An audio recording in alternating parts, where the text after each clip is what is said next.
friends, this video is related to different transistor configuration.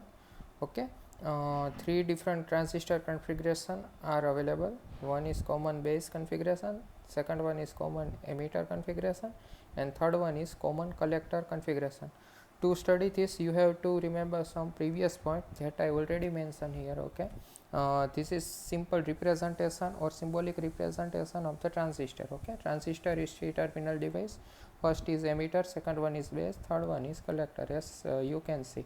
Okay, now I will represent this transistor in form of block diagram. Okay, this block diagram represent the transistor. Okay, this is first terminal, say this is second terminal, and this is third terminal. Okay, you can also see that this is third terminal is common between this side and this side. Okay, third terminal is common between this side and this side. Okay, I will represent this side as an input port, this side as output port. Okay, I will apply signal from here and I will get modified signal from here. Okay, so I can mention that this is input port or this is output port. Okay, so third terminal is common between input port and output port. So first of all, you can say that the transistor is three terminal device with two port. Okay, with one port and two with two port. Okay, now according to which terminal you are putting common between input port and output port, it is classified or it is configuration into three categories.